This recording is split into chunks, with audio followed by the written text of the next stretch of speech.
क्योंकि अगर आप दुर्गा को सबसे ऊंचा मान रहे हैं तो दुर्गा पुराण में पढ़ करके बोल रहे हैं ना, और दुर्गा पुराण का राइटर खुद उसको लिखने के बाद खुद जो है असंतुष्ट है। आपकी जो विश्वास का जो सोर्स है मैं वहीं से आपको बता रहा हूं।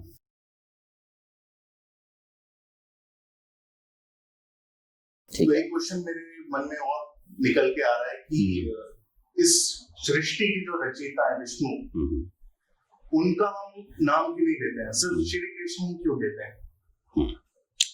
तो इसके बारे में आप कुछ। सबसे पहले तो मैं आपके प्रश्न का बड़ा आदर से जो है इसको स्वीकार करता हूं, और आपके ज्ञान को भी मैं प्रणाम करता हूं। लेकिन आपने जितनी बात कही जी, वो अपनी ज्ञान की सीमा के अंतर्गत कही जी, और जो ज्ञान अभी तक आपने अर्जित किया उसका हम आदर सत्कार करते हैं, और बड़ी विनम्रता से ये भी उसके साथ में ऐड करते हैं कि जो ज्ञान अभी तक आपने अर्जित किया है वो परिपूर्ण ज्ञान नहीं है। तो आपका ज्ञान आदरणीय है लेकिन परिपूर्ण नहीं है, दोनों बातें हैं। तो परिपूर्ण ज्ञान कैसे होगा? जब आप भागवत पढ़ेंगे तो श्रीमद् भागवतम में जब आप उसको पढ़ेंगे तो आपको पता चलेगा कि विष्णु जो है श्री कृष्ण भगवान के ही विस्तार हैं। श्री कृष्ण से जो है हर चीज का विस्तार हुआ है। श्री कृष्ण से जो है बलराम जी का प्रादुर्भाव हुआ, फिर उनसे जो है महाविष्णु है ना, क्षीरोदयी विष्णु, फिर इस तरह से और तब जाकर के विष्णु। तो ये अभी चूंकि इतना संक्षिप्त समय है, इसका विस्तार यहाँ पर अभी नहीं हो सकता है, तो मैं अभी इस संदर्भ में केवल इतना ही कहूंगा कि विष्णु जो है श्री कृष्ण के विस्तार का एक अंश है, और हम इस ब्रह्मांड में असंख्य ब्रह्मांड है, अनगिनत ब्रह्मांड है।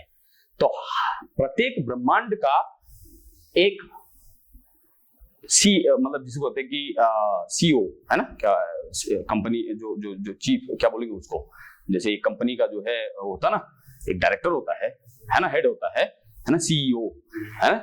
तो ऐसे समझ लीजिए आप कि इस ब्रह्मांड के जो सीईओ हैं वो विष्णु जी हैं।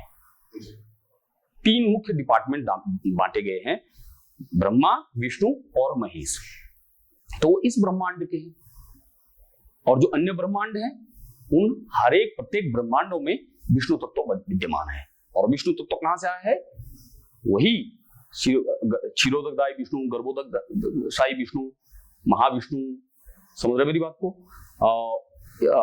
बलराम और फिर जो है कृष्ण। इस तरीके से है ये इसकी जो श्रृंखला है।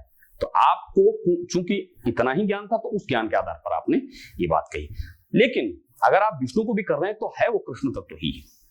अब मूल प्रश्न पर आते हैं कि श्री कृष्ण ही क्यों, अन्य देवी देवता क्यों नहीं?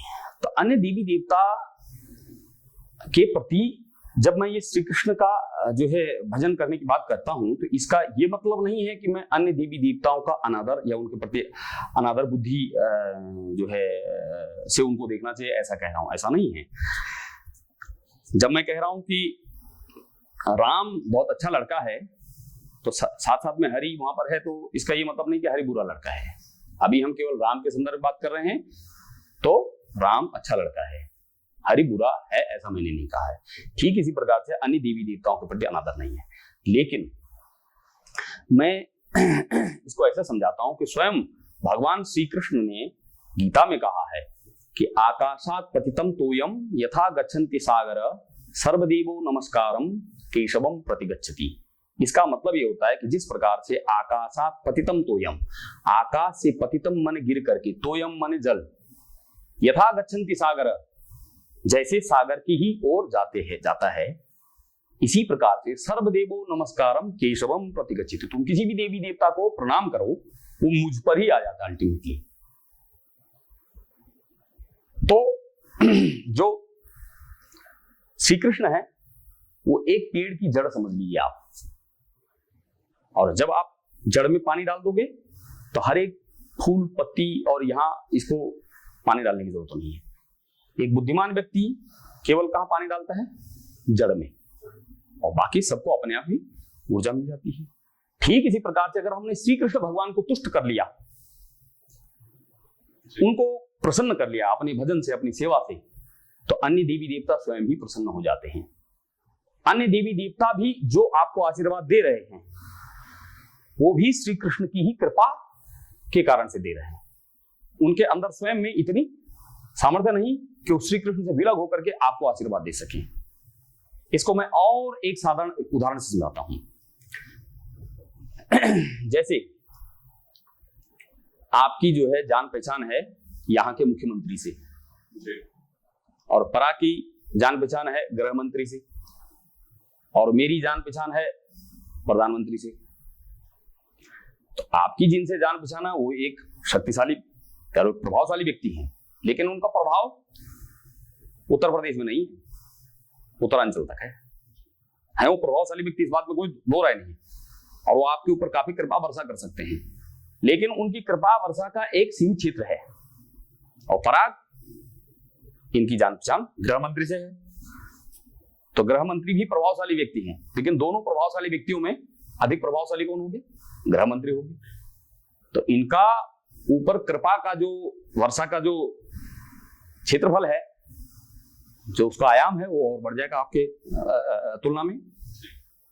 और हम तो प्रधानमंत्री से जो है हमारी जान पहचान है, तो जब हमारी प्रधानमंत्री से जान पहचान है तो हम मुख्यमंत्री और गृह मंत्री का अनादर तो नहीं कर रहे हैं, हम उनको प्रणाम जरूर करेंगे, लेकिन हमारी आसक्ति, हमारी निष्ठा प्रधानमंत्री के प्रति अधिक होगी। और हमें पता है कि अगर प्रधानमंत्री जिस काम को कह देंगे इसको कीजिए, तो गृह मंत्री को करना पड़ेगा और मुख्यमंत्री को तो करना ही पड़ेगा। लेकिन मुख्यमंत्री आपसे प्रसन्न है लेकिन प्रधानमंत्री नहीं है, तो मुख्यमंत्री के दायरे के अंतर्गत वाला काम तो हो जाएगा, लेकिन उससे बाहरी क्षेत्र वाला काम होने में शंका है, संदेह है। ठीक इसी प्रकार से जो अधिकतर जो मनुष्य की जो अधिकतर जो गुण है, रजोगुणी व्यक्ति अधिकतर इस दुनिया में है। रजोगुण से मतलब ये कि हम जो है महत्वाकांक्षा है ना, ये कि हम ऐसा करेंगे वैसा करेंगे, राजा बन जाएंगे, खूब नाम यश कीर्ति हो हमारी, ये रजोगुण का लक्षण है। और ये रजोगुण, इसके जो अधिष्ठाता हैं वो है ब्रह्मा जी। तभी आपने देखा होगा तमाम जितने भी राक्षस हैं, रावण से लेकर के और तमाम जितने भी हिरण्यकश्यप, हिरण्याक्ष, इन्होंने विष्णु के तत्व की वो नहीं करी है, इन्होंने किसकी की है? ब्रह्मा जी की करी है। ओ नमो ब्रह्मणे नमः। और या फिर शिव जी की करी, शिव जी तमोगुण के अधिष्ठाता है, ब्रह्मा जी रजोगुण के हैं। रजोगुण माने रचना करना। ठीक समझ में आनी बात की नहीं? तो मूल प्रश्न ये है कि मैं श्री कृष्ण की ही संस्तुति या उसी का ही जो है वो क्यों करता हूं? उसके पीछे यही कारण है। मैंने पहले जो है जब ये गीता और ये भागवत नहीं पढ़ी थी, तब मैंने इसको अपने एंगल से इसको एक अध्ययन किया। ये जो मैं अब बताने जा रहा हूं ये कहीं किसी पुस्तक में नहीं है, किसी शास्त्र में नहीं है, ये मेरा निजी अनुभव है, निजी विश्लेषण है।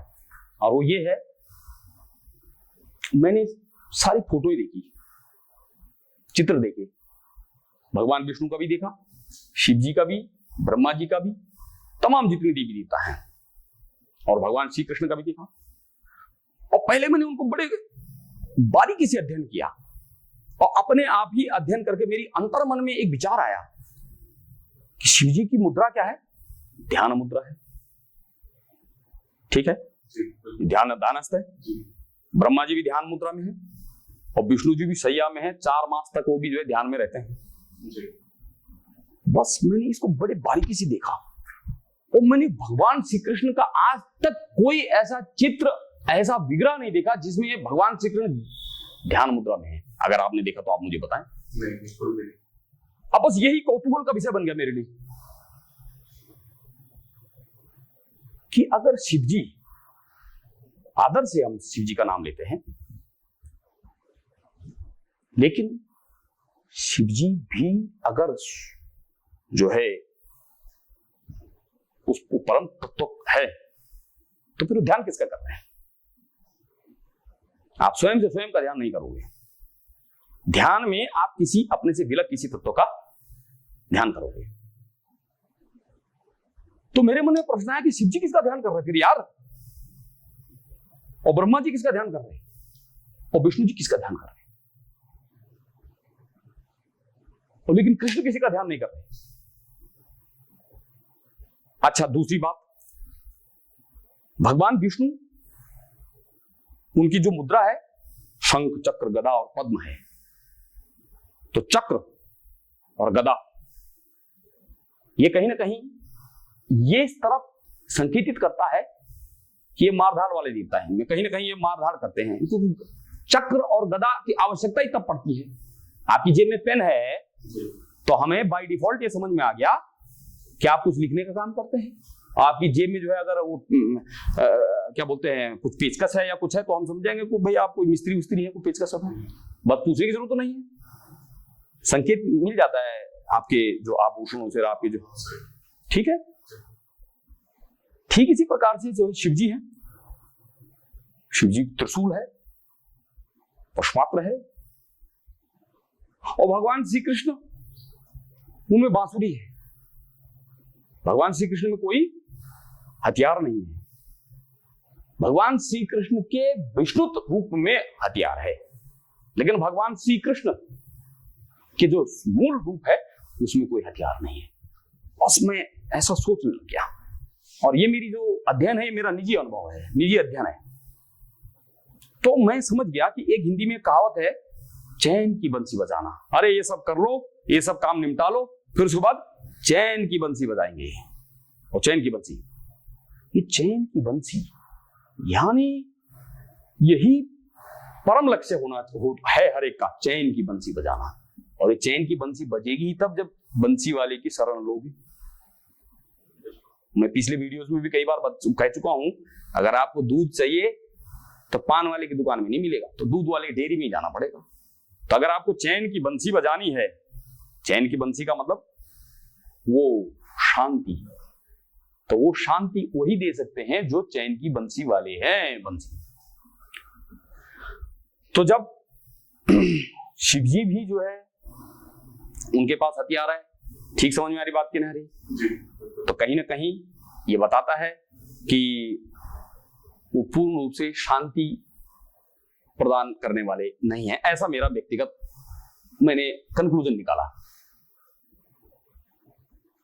तो ठीक जब गुरुजनों की वैष्णव की कृपा हुई, थोड़ा सा इस मार्ग में आगे बढ़े, भगवत जो है गीता पढ़ी, भागवत पढ़ा, तब पता चला कि ये तो महज इस ब्रह्मांड को चलाने की 3 डायरेक्ट मतलब जो है अधिक जो बॉस अपॉइंट किए गए हैं। रजोगुण के अधिष्ठाता हैं भगवान जो है ब्रह्मा जी, उनको कह दिया भाई जो रजोगुणी प्रवृत्ति को बढ़ाना चाहता है तो ब्रह्मा जी की तरफ करिए। तमोगुण के अधिष्ठाता हैं शिव जी। शिव जी के खैर 2 एस्पेक्ट हैं, 2 पहलू हैं, एक उनका जो है तमोगुणी एस्पेक्ट है और एक उनका जो है वैष्णव वो जो है वो एस्पेक्ट है। तो शिव जी जो है वैष्णवों में सबसे श्रेष्ठ है, वैष्णवा नाम यथा शंभु, वैष्णव भी सर्वश्रेष्ठ है, वो शंभु है। और वैष्णव अगर आप शिव जी का आराधना करेंगे तो वो अल्टीमेटली आपको जो है कृष्ण भक्ति ही देते हैं। इसका उदाहरण एक ऐसा है, दृष्टांत देता हूं मैं। नरसिंह मेहता जी जो है वो शिव जी के जो है बहुत ज्यादा मतलब परम भक्त थे, और जब उन्होंने उनकी जो है उनसे प्रसन्न हुए भगवान शिव, तो भगवान शिव ने जो है कहा भाई मैं आप वरदान मांगो। तो नरसिंह मेहता जी ने कहा मैं तो मांगना आता नहीं है, मुझे क्या मालूम कि क्या अच्छी चीज है क्या बुरी चीज है, मुझे तो इसका भी ज्ञान नहीं है। लेकिन बोला नहीं हम तो आपको वरदान देंगे, आपसे हम प्रसन्न हैं आपकी भक्ति से। तो बोले प्रभु मैं तो जानता नहीं हूं, आप जब आप देना ही चाहते हैं तो आप ऐसा कीजिए जो आपकी सबसे प्रिय वस्तु है, क्योंकि आप तो सर्वज्ञानी हैं, आपकी जो सबसे प्रिय वस्तु है आप वो मुझको दे दीजिए। ओ शिव जी जो है वो बोलते पार्वती को देखा ये बहुत स्मार्ट आदमी है, समझ रहे ना कैसे। तो शिव जी ने क्या उनको दिया, कृष्ण भक्ति दी। बहुत लंबी चौड़ी है, यहाँ पे चूंकि सीमित समय में नहीं बोल सकते हैं। उनको फिर जो है महाराज जो है का दर्शन करवाया, वो गोपी का रूप रख करके लंबी चौड़ी बात है, यहाँ पे नहीं बोल सकता, आगे बताता रहूंगा। बहरहाल मैं ये कहना चाहता हूं कि शिवजी ने भी नरसिंह मेहता जी को, जो उनकी प्रिय वस्तु है वो क्या है, कृष्ण भक्ति, वही तो नरसिंह मेहता जी जो है पूरे विश्व में शिव के भक्त के रूप में नहीं बल्कि कृष्ण के भक्त के रूप में विख्यात हैं, प्रसिद्ध हैं। ठीक है, तो फिर ठाकुर जी की कृपा से क्या हुआ, मैंने इस्कॉन में आया और इस्कॉन में आकर के हमारे जो गुरुजी हैं एसी भक्ति वेदांत स्वामी शील प्रपात जी, और उनकी जब हमने दिशा निर्देशन, उनकी जो किताबें पढ़ी, उनके अनुयायियों की संपर्क में हम आए, तब इसका विस्तार से हमें फिर समझ में आया। तो हमारे गुरुजी कहते हैं कि कृष्ण जो है वो परम पुरुष है, और अगर आप परम जो पुरुष हैं उनको अगर आपने तुष्ट कर लिया तो बाकी को तुष्ट करने की आवश्यकता नहीं है। तो वो एक एग्जाम्पल देते हैं कि जैसे आप जो है, आपका जो शरीर है, आपके शरीर के ये अंग है ना, हाथ पैर नाक कान, ये सब हैं, ये सब आप ही के हैं अंग, लेकिन आप पुष्ट किसको करते हो, पेट को करते हो। भोजन कान के अंदर नहीं डालते, कान को अलग दे दिया, नाक को अलग दे दिया, आंख को अलग दे दिया, ऐसा नहीं। आप भोजन पेट को, अब ये भर गया पेट, तो अब अलग से हाथ को, कान को, नाक को, बाल को, इसको अलग अलग भोजन विटामिन देने की जरूरत नहीं है। जिसको जहां जितनी आवश्यकता है वो अपने आप मिल जाती है। और ये जो हाथ कान नाक हाथ जो है, ये सब ये एसोसिएशन का काम करते हैं, साथ का देने का काम करते हैं। किस चीज का, उस पेट को भरने का। कैसे, पैरों से आप जाते हो बाजार, सब्जी लाते हो, हाथों से क्या करते हो, सब्जी काटते हो, रोटी बनाते हो, और ये सब करने के बाद ये सारा का सारा जो एसोसिएशन, आंखों से देखते हो, नाक से सूंघते हो, लेकिन ये सब कुछ मिल करके फिर क्या, फिर अल्टीमेटली पेट को भरता है। पेट भर गया तो एग्जैक्टली जितनी भी देवी देवता हैं या जितने भी आप जो अन्य जो प्रपंच कर रहे हैं, इन सब का जो है उद्देश्य कृष्ण को तुष्ट करना है। कृष्ण तुष्ट हो गए तो सब कुछ अपने आप तुष्ट हो गया। महाभारत में जब दुर्योधन ने कहा दुर्वासा जी से, दुर्योधन ने जो है दुर्वासा जी को मतलब उनका आतिथ्य किया और उनको जो है अपने आतिथ्य से जो है उनको प्रसन्न किया। तो दुर्वासा जी जो है उन्होंने कहा भाई हम आपसे बहुत प्रसन्न हैं, कोई वरदान मांगो, बोलो क्या चाहिए। तो दुर्योधन ईर्ष्यालु था, उसके अंदर मत्सर बहुत ज्यादा था अपने भाइयों के प्रति। तो दुर्योधन ने क्या बोला, वो कि अगर गुरुदेव ऋषिवर अगर आप हमसे प्रसन्न हैं तो आप ऐसा कीजिए कि ये जो है 60,000 जो आपके शिष्य हैं, इन्हीं के साथ आप जो है मेरे भाई के जो है वहां भी पांडवों के शिविर में जाइए और आप उनको भी अपना आशीर्वाद दें। तो उसको मालूम था कि वो तो जो है उस वक्त अज्ञातवास में थे, जंगल में थे, अज्ञातवास में तो नहीं थे, जंगल में थे, और वो कहाँ से इनकी सेवा कर पाएंगे। वो लिहाजा दुर्वासा जी जो है अपने अभिशाप के लिए जो है ज्यादा जाने जाते हैं, तो ये नहीं कर पाएंगे और इसलिए जो है वो उनको अभिशाप दे देंगे। वो चले गए अपने सारे 60,000 शिष्यों के साथ में, 60 थे कि 64 थे, मेरे को एग्जैक्ट याद नहीं है। तो उस वक्त क्या हुआ, अब वो उन्होंने जो है भोजन तो कर लिया था। अब एक अक्षय पात्र था द्रौपदी को जो सूर्यदेव ने दिया हुआ है, वो ये था कि जब तक द्रौपदी जो है भोजन नहीं करेगी तो कितने भी जो है हजारों लाखों करोड़ों संख्या में जो है लोग आएंगे। वो जो है अक्षय पात्र इसलिए उसका नाम था, वो सबका जो है भरण पोषण करता था। लेकिन जैसी द्रौपदी अगर खा लेगी तो उसके बाद फिर वो शक्ति खत्म हो जाती थी। तो द्रौपदी ने भी पा लिया था, समझ में आ रही बात नहीं। और अब वो जो है युधिष्ठिर के चक्कर आ गए, उसने कहा यार अभी तो दुर्वासा तो जो है ऋषि आ गए और नहीं हुए तो अभिशाप दे देंगे हमारे को। तो उस वक्त द्रौपदी ने कृष्ण भगवान को ही याद किया और कृष्ण भगवान आए और उन्होंने बोला भाई उसे पात्र दिखाओ। बोलो केशव उसमें तो कुछ भी नहीं आ रहा। बोला दे तो सही, तू क्या बात करती है। और दिया, उसमें जो सा साइड में एक छोटा सा चावल का दाना था, वह उसको खाया और डकार ली और वो नहाने गए थे। ओ उनका पेट यहाँ तक भर गया। वो उसके बाद वो वहां आए भी नहीं, वहीं से निकल गई। तो ये उदाहरण है इस बात को कि कृष्ण जो है तत्व सर्वश्रेष्ठ तत्व है। और मैंने बता दिया कि कृष्ण सर्वश्रेष्ठ है, ऐसा मैंने चित्र से भी देख लिया, क्योंकि वो स्वयं का ध्यान भाई वो ध्यान नहीं कर रहे हैं, क्योंकि वो किसका ध्यान करेंगे, वो अन्य तो जब अन्य कोई हो तब तो ना ध्यान करेंगे।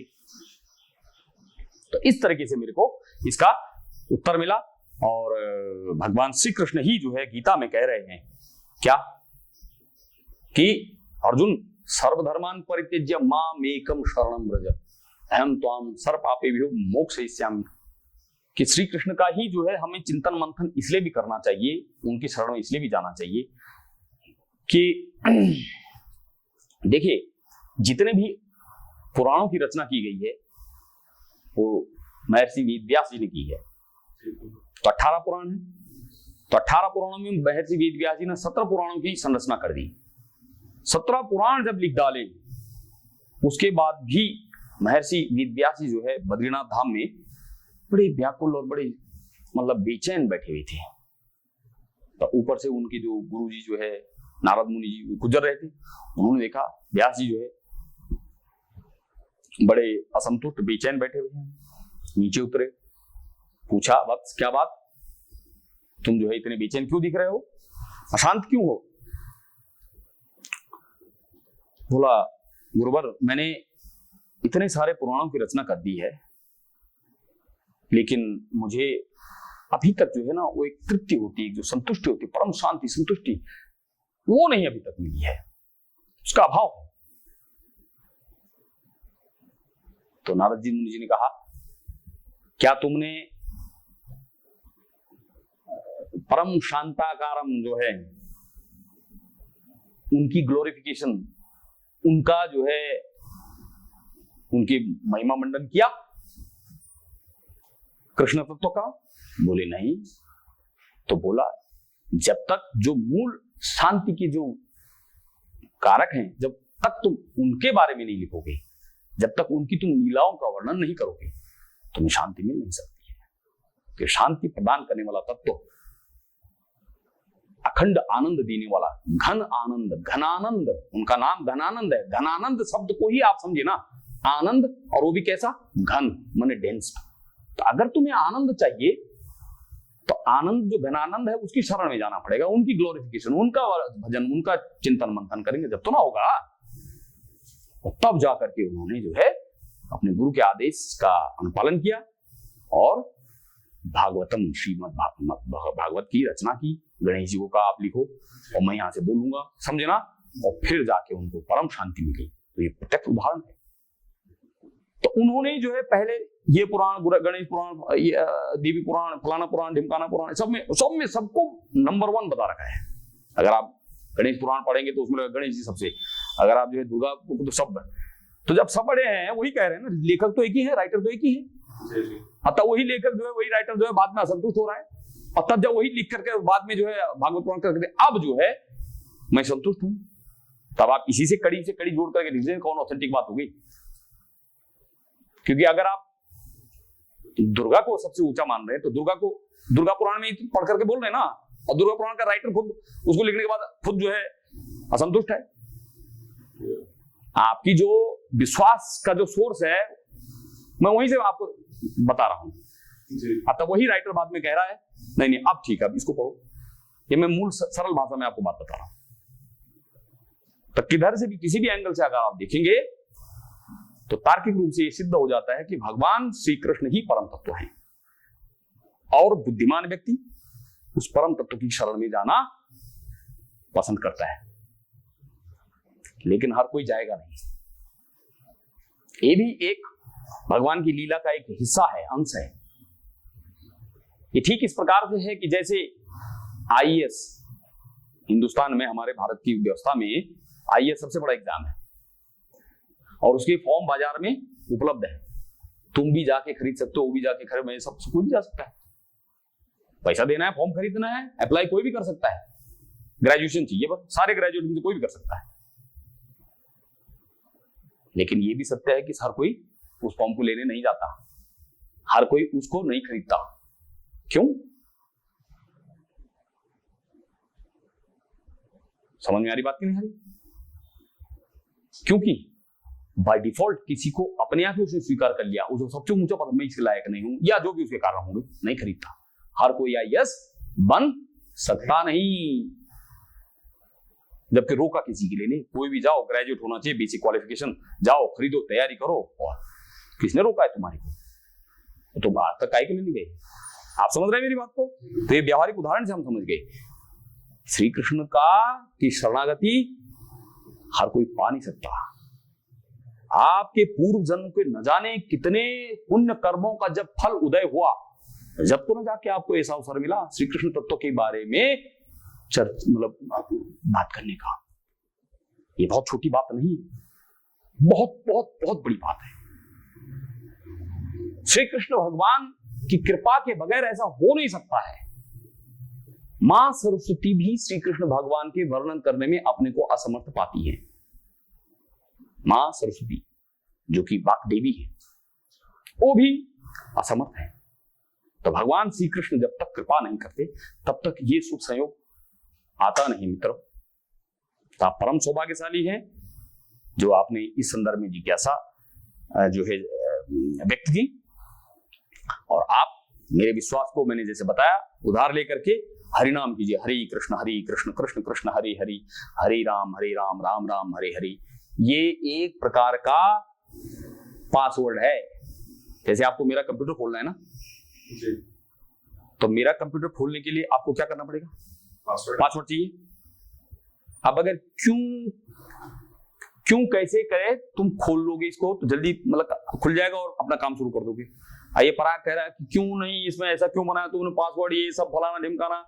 तो किसको ज्यादा देर लगेगी मेरा कंप्यूटर तक अप्रोच करने में, तुम्हें या उसको?